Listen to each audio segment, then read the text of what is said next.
Ok, donc bonjour à tous. On avait à cœur de recevoir Anne aujourd'hui parce que, écoutez bien, c'est la seule Française à l'heure d'aujourd'hui qui a gagné le titre NCAA Division 1 par équipe. Voilà, Anne, je la connais depuis quelques années parce que c'est effectivement une amie à ma femme et elles étaient ensemble à l'INSEP. Et quand on se voyait, on avait ça en commun, les US. Mais jamais on était rentré vraiment dans les détails. Et donc, quand récemment j'ai mis sur les réseaux sociaux une vidéo de l'épopée de l'Université du Texas, le garçon, en 2019, et Anne a réagi en disant, mais à cette époque-là, on n'avait pas toutes les télés, tous les médias qui étaient derrière pour faire ce genre de film. Et là, je me suis dit, eh ben, c'est le moment d'aller chercher dans les souvenirs et de pouvoir un petit peu échanger avec Anne sur son expérience, parce que même si elle n'est pas d'hier, vous verrez ce qu'elle a vécu, c'est ce qu'on vit tous, et je pense que ça sera super intéressant pour les prochains, pour les jeunes qui au jour d'aujourd'hui se posent des questions sur cette expérience. Je suis sûr qu'ils vont apprendre énormément de choses au cours de cet échange. Voilà. Donc, écoutez, on y va. Anne, je t'en prie, présente-toi et voilà, parle-nous un petit peu de toi, bah, présentation, région d'origine, là où tu as été exactement, quand est-ce que tu es parti. Voilà, on va commencer comme ça. Ok, bonjour. Je suis Anne Chauzu-Gans, j'ai 47 ans, j'ai 3 enfants, j'habite près de Nantes en ce moment, à Suissy-sur-Erne. Ma ville d'origine, je suis née en région parisienne à Savigny-sur-Orge et j'ai grandi plutôt ensuite vers Linas Montlhéry, et puis en fonction de mon parcours, j'ai été amenée à faire, voilà, comme tu disais, une année à l'INSEP aussi. Merci déjà de me donner cette opportunité de revivre un petit peu voilà, cette victoire qui a été vraiment merveilleuse. Et quand je l'ai vue en effet sur LinkedIn, sur ton post, ouais, j'ai pu ressentir vraiment la joie, et donc c'était déjà chouette. Donc merci de me faire revivre ça. Donc moi, c'était l'université de University of Georgia Voilà. à Athènes, à Atlanta, et je suis partie, comme tu disais, ça fait un petit moment, en 92 jusqu'en 97. Voilà. Donc, pour resituer quand même cette université, pour les gens qui nous écoutent, c'est celle dans laquelle a été John Isner, d'accord, qui est encore sur le circuit ATP et tous les ans, il termine, si ce n'est pas dans le top 10, dans le top 20. Nous, GSC, on a envoyé deux jeunes il y a quelques années. Il y avait Sadio Doumbia, qui est aujourd'hui toujours sur circuit ATP, qui est aux alentours de la 350e place. Et puis actuellement, on a un jeune de Marseille qui s'appelle Baptiste Anselmo, voilà, qui est aussi là-bas. Voilà, pour resituer. Donc, cette université, Anne, il y avait combien d'étudiants à peu près? Ah, ouais, alors ça, pour le coup, c'est une bonne question. Non, Moi, je pourrais pas. actuellement, il y en a 40 000 là-bas. Mais à Ah l'époque, oui, voilà, c'est ce que j'allais dire, hein. voilà. Là, c'est vraiment à grosse échelle. Donc, Donc, tu oui, arrives parce que la là-bas, salle de… ouais, t'arrives là-bas, donc tu m'expliquais tout à l'heure que tu avais fait un an d'abord, après ton bac, tu avais fait un an d'IUT pour les sportifs de haut niveau. Et tu arrives là-bas, dans quel état d'esprit alors? Oui, c'est ça. En fait, après le bac, bon, voilà, comme beaucoup, des fois l'orientation n'est pas évidente. Donc, je me suis engagée parce que je voulais continuer les études et le sport. J'étais à mon meilleur niveau, j'étais moins 30 l'année du bac, ce qui n'était pas forcément facile. Il n'y avait pas vraiment beaucoup d'horaires aménagés, même si j'étais en sport-études. Mais à l'époque, le sport-études en région parisienne, à Saint-Geneviève-des-Bois, voilà, je terminais les cours comme tout le monde à 17h et j'allais m'entraîner après. C'est juste que c'était vraiment à côté. Donc l'année du bac, ça a été difficile. Donc je me suis engagée après dans un IUT de technique de commercialisation réservé aux sportifs de haut niveau, où le cursus était en 3 ans au lieu de 2, avec des cours dispensés que le matin. Mais malgré ça, en fait, le fait voilà, de partir, de louper des cours, des matinées entières, Il n'y avait pas après l'encadrement derrière qui permettait de rattraper, à part, j'ai envie de dire, à part soi. Et c'était difficile de suivre. Et sous l'impulsion un peu de mon frère, qui lui avait pu vivre cette expérience déjà en tant qu'étudiant à l'INSA de Lyon, ils avaient la possibilité dans la section sport de partir une année aux États-Unis. C'est lui qui m'a fait part de son expérience et qui m'a dit bah, écoute, c'est super, ça va te plaire. Et à partir de là, c'est comme ça que j'ai commencé à envoyer des candidatures, voilà, faire des courriers, parce qu'à l'époque, bah, oui, il n'y avait pas tous ces outils. Pour resituer, effectivement, en 1992, Internet n'existait pas, bien entendu. Les Minitel, je ne pense même pas. Donc, on était au courrier, on était aux appels Téléphoniques. téléphoniques, effectivement. Voilà, GSC n'existait pas, il n'y avait pas d'organisme à l'époque qui Non. existait. C'était vraiment une démarche individuelle avec tout ce que ça comporte, quoi. Ouais. Ah oui, c'est exactement ça. J'ai passé toute seule, mes parents qui m'accompagnaient, les examens. Là, je vois derrière toi le SAT, le TOEFL, les courriers, les téléphones. Alors voilà, même si j'avais, j'ai envie de dire, un niveau correct, enfin, j'adorais les langues et j'adore toujours, donc je me suis débrouillée en anglais, mais bon, voilà, c'était vraiment une démarche, comme tu dis, individuelle, avec zéro personne pour m'encadrer, à part mes parents qui m'accompagnaient, mais voilà, c'était un domaine inconnu, donc c'était vraiment ouais, pas évident. Alors, quand je vois aujourd'hui qu'il y a ta structure, c'est super pour les jeunes qui ont voilà, ce projet en tête, et ça, c'est top. Donc, Et je suis puis, partie comme ça. Et donc, tu arrives à Georgia avec. Tu as eu des contacts, bien entendu, avec l'entraîneur. Tu connaissais un peu le niveau de l'équipe ou pas plus que ça. Tu avais quand même un petit peu. En fait, le tout premier contact, c'était plutôt une University of San Diego. Et vu le niveau, comme j'étais moins 30, elle connaissait un autre coach, donc Jeff Wallace, mon coach de University of Georgia. Et donc, c'est elle qui m'a recommandé plus dans cette université. Et en fait, quand je suis arrivée j'étais donc classée moins 30, j'étais la dernière de l'équipe. Donc, en effet, le niveau, je ne le connaissais pas forcément avant. Moi, je m'en suis rendu compte en arrivant, c'est que j'étais quand même plutôt dans les dernières. Donc voilà, ça jouait largement première série en France. Donc il a fallu que je bataille et que je gagne ma place, en effet, pour pouvoir jouer dans l'équipe. Ouais. Et donc pour répondre à ta question, quand je suis arrivée, en effet, alors déjà le départ n'était pas évident, parce que même si j'avais passé déjà une année à l'INSEP en internat, on revenait le week-end. Oui, c'est pas Et là, pareil. c'était vraiment le saut là, dans Ouais. l'inconnu, partir si loin, dans un pays étranger, avec une langue étrangère, toute seule. Ouais, je me suis posé quand même la question dans le couloir, là, dans la passerelle, qu'est-ce que je fais, où je vais et qu'est-ce qui va se passer. Non, mais Je c'est ne peux ça. pas dire que j'étais super à l'aise à ce Voilà. moment-là. Il y a l'envie, il y a l'envie de découvrir quelque chose. On sait que ça va être incroyable, mais effectivement, à côté, il y a tout ce qu'on laisse, tout ce qu'on.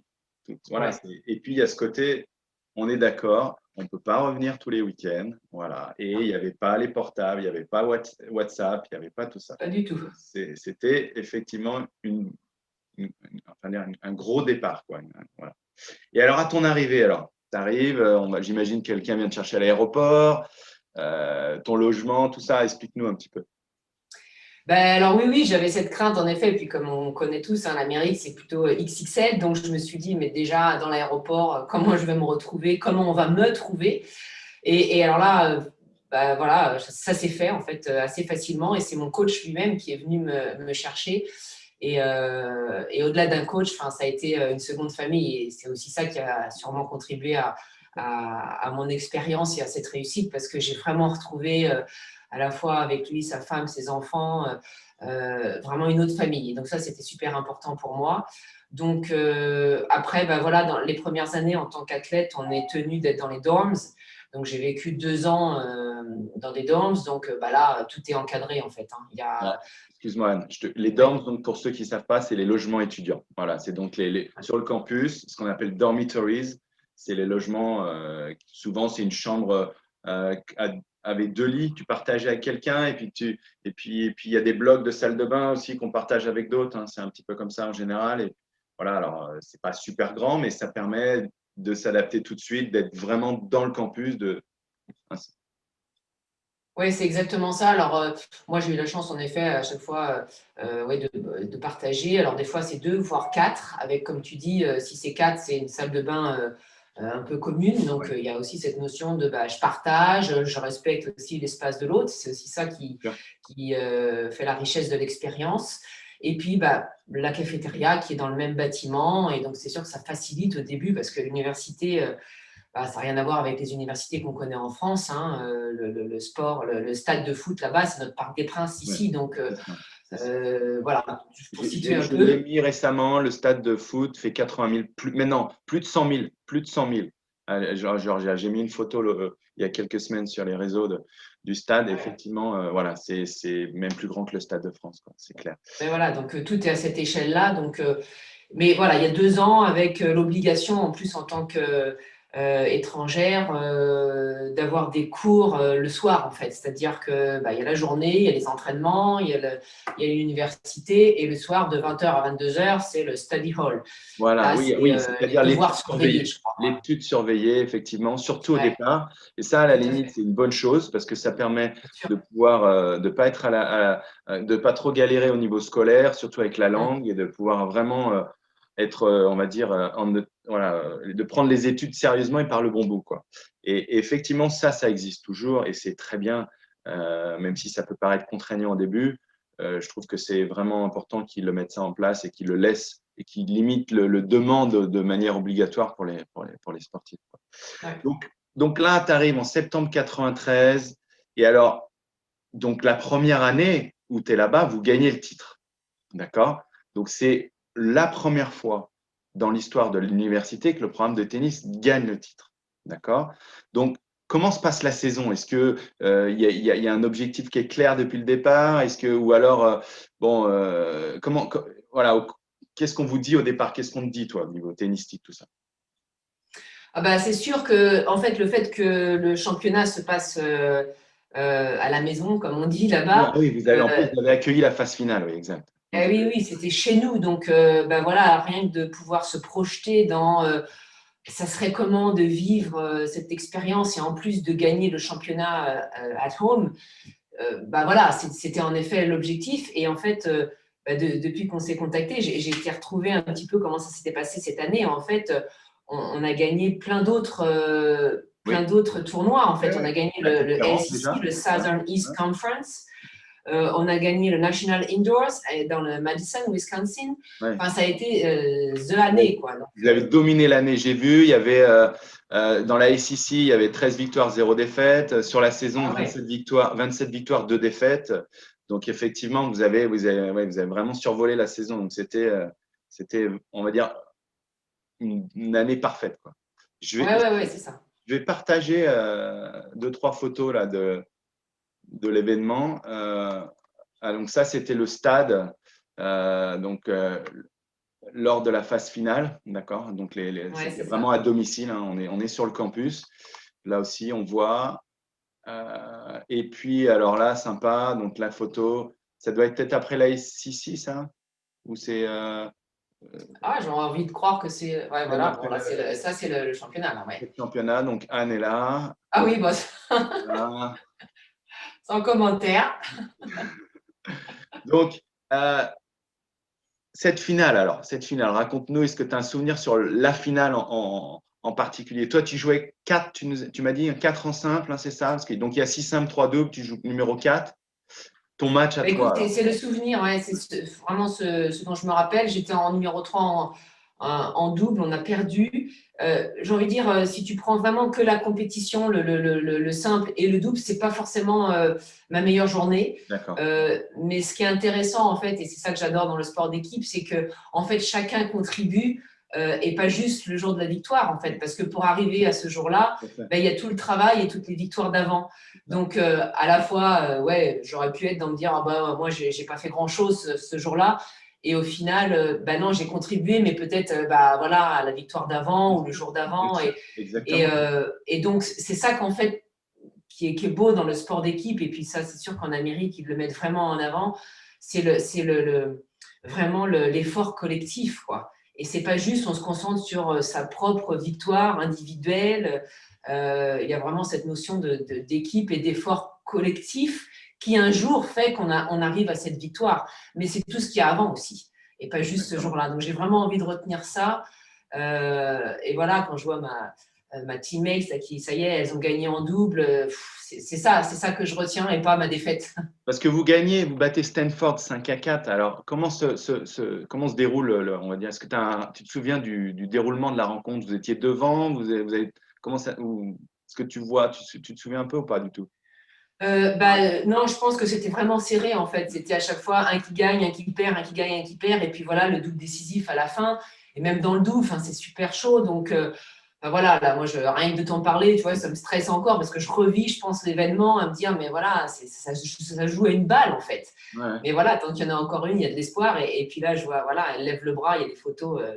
Ça y est, c'est fait quoi. Et donc ça, c'est juste magique. Et puis, comme tu dis, il y a, je crois, 3000 personnes qui nous Ça, il y a plus de regardent. Enfin, 3000, moi, plus de 3000, ouais, ouais, ouais. ouais, j'ai souvenir en France, en équipe, avoir été championne de France cadette.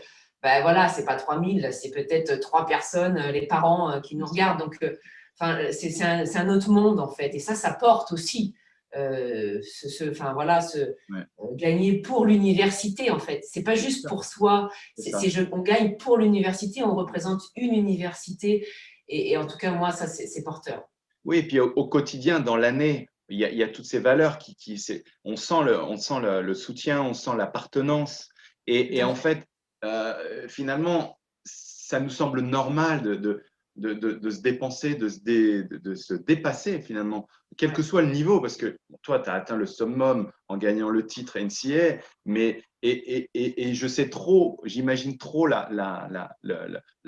sentiment, parce que nous, moi, à mon niveau, on a eu du mal à gagner la conférence, mais voilà, mais j'imagine même pas. Ça devait être une ambiance incroyable. Et j'ai lu beaucoup de choses sur John Isner, et au début de sa carrière, il expliquait que il avait beaucoup plus de pression à jouer dans le campus de Georgia que sur le central de l'US Open. Et le campus de Georgia est connu pour être, parce que les cours sont au milieu du campus, parce qu'il n'y a pas que des connaisseurs qui viennent, il y a tout le monde, donc on encourage, voilà, c'est vraiment festif. Et j'en ai même discuté avec Antoine Beneteau, le frère de Julien, qui lui, Antoine a joué à Florida, et il venait souvent jouer Georgia à domicile, bon, enfin, parce qu'ils étaient rivaux, hein, et il me Oui. racontait qu'il s'était fait insulter tout un match par des spectateurs, des étudiants lambda, qui venaient, qui étaient plus ou moins des potes de John Isner, et c'était du trash talking. C'était ça. Et voilà. Et effectivement, c'est ça le college tennis aussi. C'est ce côté, on arrive, on joue, on est sur un campus et on a les étudiants qui viennent encourager les joueurs de l'équipe avec voilà tout ce que ça engendre, quoi. Voilà. Et c'est vrai que Georgia est très connue pour ça. Il y a ce côté, voilà, c'est pas facile de jouer à Georgia. Voilà. Donc, Ben, tu sais, ce que tu dis là, en fait, ça fait écho parce que je te parlais de famille quand je suis arrivée. Et enfin voilà, c'est pas juste parce que c'est Georgia, c'est aussi que les coachs véhiculent ça. Vous voyez, tu vois, cet esprit, enfin voilà, moi, mon tous coach, sa derrière, quoi. femme, enfin ça fait partie de l'équipe en fait. Et puis il y a tout le staff à côté. Et aussi, au-delà du tennis, c'est que quand il y a voilà, les jeunes, enfin les potes qui sont au basket ou match de foot, tout le monde se déplace. C'est vraiment tous les sports représentés au sein de l'université. À chaque fois, c'est l'événement. Voilà, c'est pas que le tennis, c'est vraiment voilà, tous les sports. Et du coup, il y a aussi, on va voir les collègues, on les soutient parce qu'ils viennent aussi nous voir. Enfin, c'est l'équipe en puissance 10, quoi. C'est super, quoi. Je sais que tu as préparé des petits trucs. Tu peux nous montrer de petits souvenirs là? Je sais qu'il y a la bague déjà, parce que la bague, the ring, Ah oui, oui, oui, la fameuse, c'est quand même voilà. quelque Alors, je chose, sais ça. pas. C'est quand même quelque chose, hein. Ouais, très bien. Voilà. Oui, alors c'est une bague en effet sur laquelle c'est marqué NCA. Il y a Ouais. bon, je ne sais pas quelle pierre c'est rouge, si c'est une vraie ou pas, mais je crois. Il y a quelques petits diamants, il y a marqué mon nom, donc chose une, National Indoors, avec la date.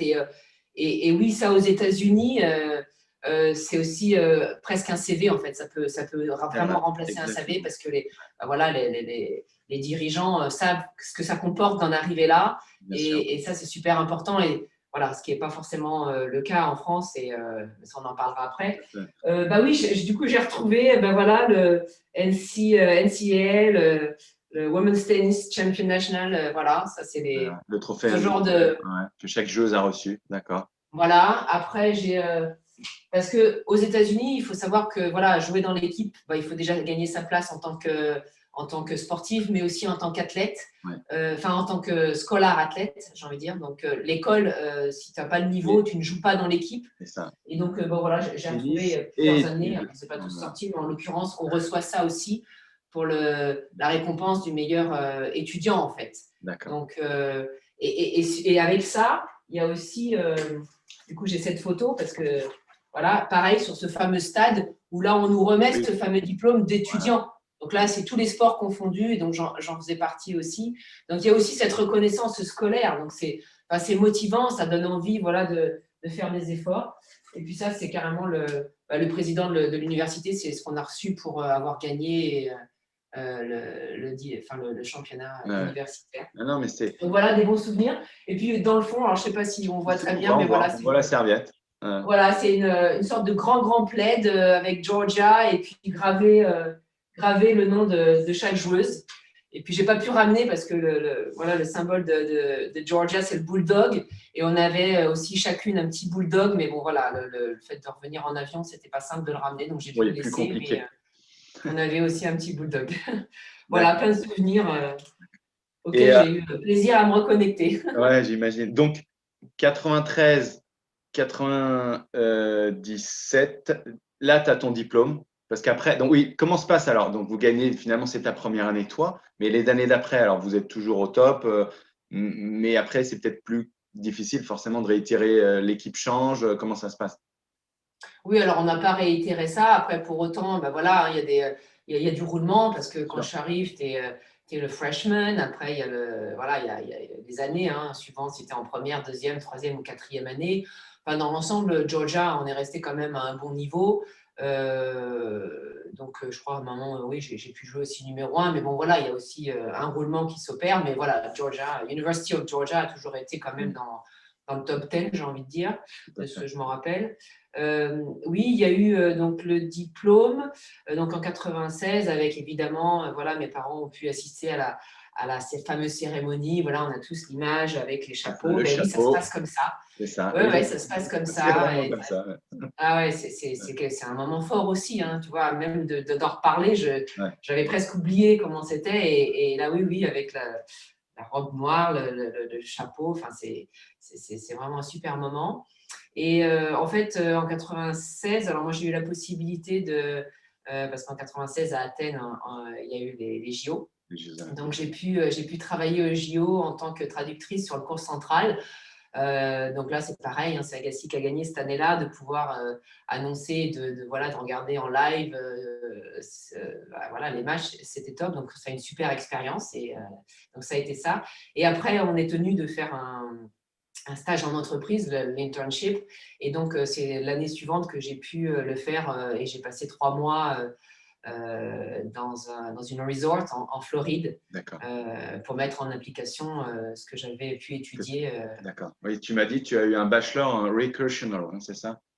Alors, c'est Bachelor of Science in Education, mais le département, c'est Recreation and Leisure Studies. D'accord. Donc, c'est tout.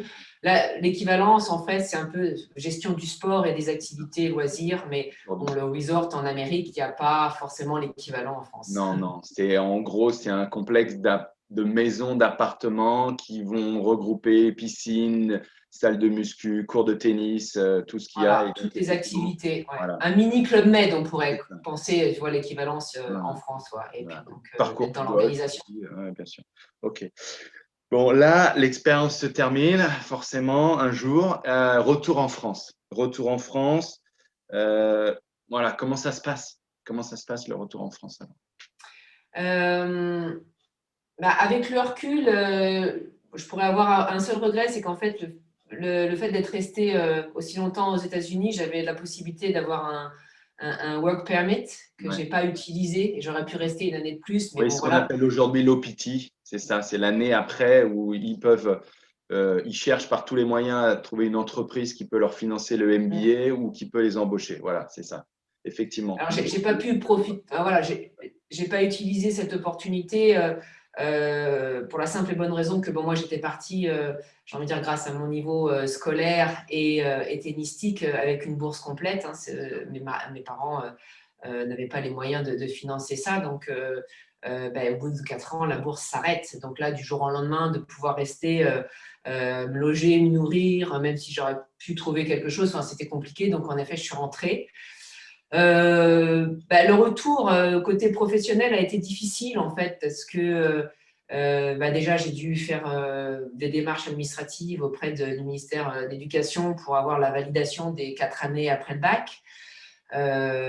L'équivalence d'un diplôme non reconnu en France puisque je n'étais pas dans une filière de business ou de marketing international qui parle aujourd'hui, voilà, qui est, j'ai envie de dire, reconnu un peu partout. Et puis en 97, c'est-à-dire il y a quand même plus de 30 ans, c'était pas aussi clair, c'était pas aussi limpide les équivalences. Au jour d'aujourd'hui, forcément, il y a 30 ans de plus, il y a énormément de jeunes qui sont partis et revenus. Donc voilà, les équivalences, c'est vrai que le domaine d'études est important, mais les équivalences de manière générale, dans le commerce, dans l'ingénierie, dans la communication, même dans ce que tu as fait, il y a beaucoup plus aujourd'hui, c'est beaucoup plus limpide. Voilà, il y a pas, on a moins à, on va dire, à batailler pour être réintégré dans des écoles en masters ou des choses comme ça. Voilà. Oui, mais tant mieux pour ceux qui vivront cette expérience, parce que c'est vrai que le retour pour moi, comme le départ, où c'était vraiment une initiative individuelle et pas encadrée, le retour a été aussi un peu douloureux, j'ai envie de dire, parce que voilà, sans équivalence de diplôme, j'ai eu du mal à trouver du travail, donc il a fallu aussi que je m'oriente vers d'autres branches. Donc ça, voilà, c'est là où moi, à mon époque, c'était pas forcément évident, et je suis sûre qu'aujourd'hui, un encadrement sera le bienvenu à ce moment-là. Ouais. Donc après, je sais qu'il y a eu une période à Air France, après il y a eu une période de maman à bien s'occuper de ses enfants, et là, depuis 3-4 ans, je crois que tu t'es réorienté, donc tu vas nous expliquer un peu ce que tu fais et comment finalement se passer de joueuse de tennis, ces valeurs universitaires, tout ce qu'on développe en université, quelque part, ça t'a aidé à te remettre dans le truc, quoi. C'est exactement ça, en fait. C'est, j'ai envie de dire, 2 nouveaux départs. Quand je suis partie, c'était vraiment nouveau. Et alors oui, comme tu le dis, après diverses expériences, à la fois en tant que prof de tennis aussi, parce que j'ai pu enseigner, j'ai pu aussi être dans des clubs. Et puis bon, il y a eu l'expérience d'Air France. Voilà, je voulais mettre à profit le fait que j'étais bilingue. Après, je me suis en effet investie à plein temps auprès de mes 3 enfants. En fait, c'est à 42 ans, donc oui, ça fait 5 ans que là, je me suis réorientée pour découvrir d'autres choses et puis être utile aussi à d'autres personnes que mes enfants. Et en ça, c'est un nouveau départ, et voilà, avec tous les aléas et les difficultés que ça peut comporter. Et là, j'ai aujourd'hui envie de me reconnecter à si, j'ai pu le faire à une période de ma vie. Et là, ça m'aide aussi à… Voilà, je me suis engagée dans 2 formations. Donc, je suis certifiée au coaching professionnel, et je me suis aussi engagée dans des études un peu plus longues, parce que la première, c'était 18 mois sur 5 ans d'études pour devenir thérapeute. Donc, voilà, la relation d'aide, c'est ça qui me tient à cœur aujourd'hui, apprendre à se connaître, à mieux se connaître. Peut-être que voilà, j'aurais vécu des expériences à la fois personnelles et professionnelles d'une autre manière. Donc, c'est en ça où je me dis, voilà, j'ai déjà vécu ça, je suis déjà partie, ça a été un nouveau départ. Pourquoi pas, même si en effet, à 42 ans, c'est un peu plus difficile. Mais voilà, j'ai entamé ce nouveau départ à 42 ans avec le lot d'incertitudes, et puis c'est OK.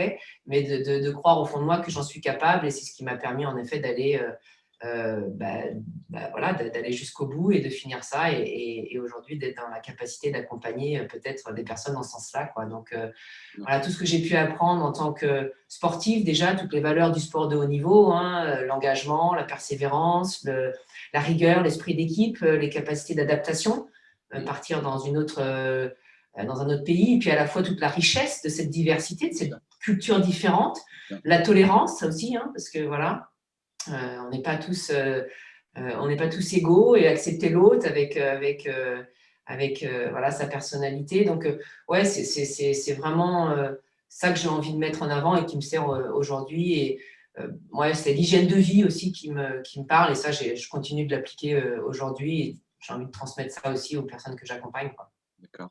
Et qu'est-ce que, pour terminer, qu'est-ce que tu aurais à donner comme conseil éventuellement aux jeunes qui, au jour d'aujourd'hui, ont voilà, 16, 17 ans et quel que soit leur niveau de tennis, hein, parce que là, toi, tu étais à -30, donc c'était un très, très bon niveau, mais aujourd'hui, nous, on envoie des jeunes entre 15 et promo. Donc, qu'est-ce que tu aurais comme conseil à leur donner, voilà, par rapport à cette expérience de manière générale?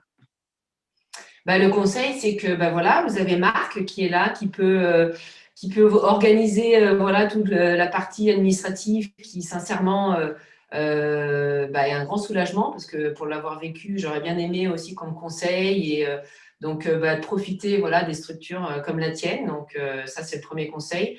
Et en effet, au-delà du niveau, parce que moi, je ne suis pas forcément, il faut être bon pour avoir accès à quelque chose, j'ai envie de dire, tout le monde il peut y avoir accès. Et cette ouverture d'esprit, ça va développer d'autres choses.